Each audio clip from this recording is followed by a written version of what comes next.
Gen Z has a major subscription problem. Let's talk about it. You guys, I'm cracking up. So I canceled damn near all of my subscriptions, okay? Like Hulu, Disney, Star, HBO, everything that I had, I canceled. And when I tell you, they be beating my emails down. Like, they be beating my emails down. Like, some of them be damn near begging, like, please sign back up. Like, I have noticed that they have actually decreased how much I was spending each month on a subscription just to try to get me back as a customer. Now, here's a gag, though. Like, now that it's been months without me paying for, like, Hulu and Disney and stuff, like, at first I thought I needed it because I was like, well, my daughter, she loves Disney. Baby, YouTube. Okay, like, literally, I don't even miss it no more. Like, I realized that I'm not really a TV girly. I'm not really an apps girly. Like, I watch my one or two shows on Netflix, but that's the most I'm paying for. Like, I'm not paying for 3, 4, 5 apps no more. Gone are those days. Like, I don't care. They can send me 100 million emails. I'm not signing up. Okay? I'm not doing it. You guys, Some valid points there, honestly. You know, that's some of the big things we see, especially now in today's day and age with subscription services. You know, you end up having so many: Hulu, Disney Plus, Paramount, just so many different things. And so I think it's important that, you know, you find ways to not have all of them. You know, I'm not saying you shouldn't have any subscription services. Like, if there's one you like, sure, go for it. But I feel like it's bad to have every single last one of them, because now you just end up spending so much money a month, especially for ones that you don't really even watch like that, or you're forcing yourself to watch it because you pay for it. That's literally a waste of time. Don't even do yourself like that, and just, you know, find a different way. You know, stick to like one or two at max and watch that. And then if you feel like you need to go to the other streaming services, then cancel the first two and then get that one next.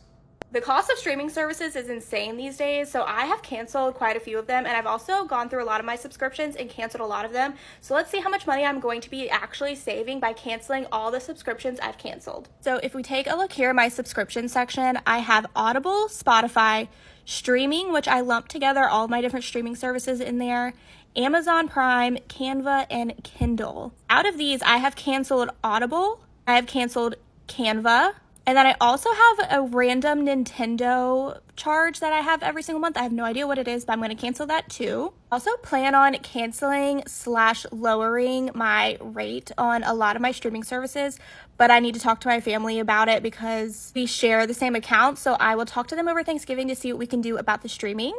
Also called my Wi-Fi provider and haggled my bill down by $40 a month. So it was $90 and now it's $50 a month. So out of the subscriptions that I've already canceled, I am saving $77 a month. And that is a little over $900 a year that I will be saving just from the few that I canceled and had my bill lowered for my Wi-Fi bill. That's it. I haven't even canceled everything and I'm already saving $900 a year.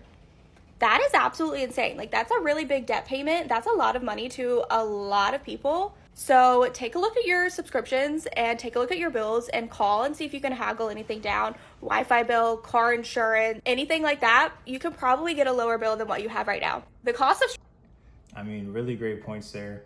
You know, she got to show all of her subscriptions and what she had and just how much she's getting rid of and cutting back on, you know, things like Audible. She had a subscription service to, Nintendo. So make sure you get rid of that too. And she, you know, really brought up a big point there about lowering your subscriptions. Like, she was able to lower her Wi-Fi down to $40 a month. And that's a big deal because, you know, a lot of times we see stuff and feel like we have to pay that price. But you'd be surprised. There's so many things out there that can really just lower the price just by you calling in and being like, hey, I'm going to go to another service provider because they have a lower price, and then they lower the price for you anyway, just because you are threatening to leave. You know, we see that a lot with Wi-Fi companies. We see that a lot with insurance companies. You know, those are usually the main two where we see like the money just will drop. They're just randomly, suddenly now we're able to give you the price that you want randomly. It's so crazy. And so I think that's good to hear for her to keep canceling subscriptions and save money. $900 a year, that's a big deal. That can go to a lot of different things. So it's good that she's learning and she's doing that.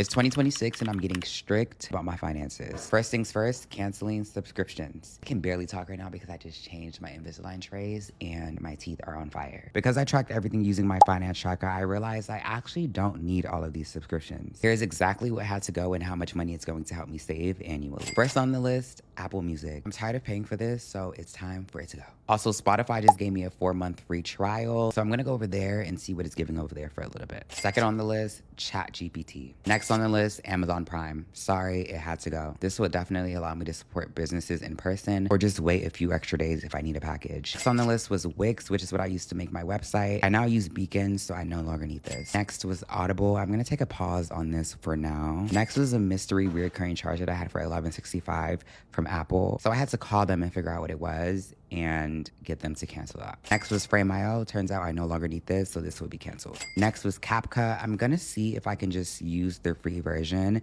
and still get the most out of it without having to pay $9.99 a month. And then finally was iCloud storage. I don't need that much iCloud storage. I'm just gonna cancel this and back up my phone to my hard drive. Altogether, I'm saving $131.56 a month. That's a little bit over $1,500 a year. And because my finance goal for 2026 is to build an emergency fund, this is just gonna go directly towards that. This is definitely a reminder to audit your subscriptions because the little charges can definitely add up. It's 20. I definitely agree. Little charges can definitely add up. It's important that you check this stuff. You know, I have a subscription audit like he did and showcase some things that it's like, hey, I don't need to really pay for this anymore. You know, like he was paying $20 a month for ChatGPT. He had a Wix account that was building websites, but he switched to Beacons.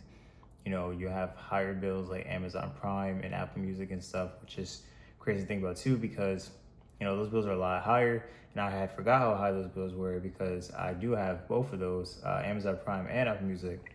However, though, I have the student discount, so I only pay $6 a month for Apple Music and only, I think, like $7, $8 a month for Amazon Prime. So seeing it be at 15 and 11 is definitely a lot more than what I'm paying. So I am glad to have that student discount. But definitely make sure if you do have a student discount, you know, you still have your student ID or something that you're able to still try to get those discounts because they are important. And getting sure of your finances is important. You know, checking certain things, having these audits to make sure that you're not overpaying for stuff that you don't really use anymore, or that you realize that you really don't need right now. You should be saving money. And those little things, they matter, they're important. And just like, don't forget that, honestly, it's very important to have those things. I spend $229.48 on subscriptions. Yeah, let me show you a breakdown of all of my subscriptions and how much I pay for them, and we're gonna decide which is staying and which are leaving. One, we have Audible for $14.95.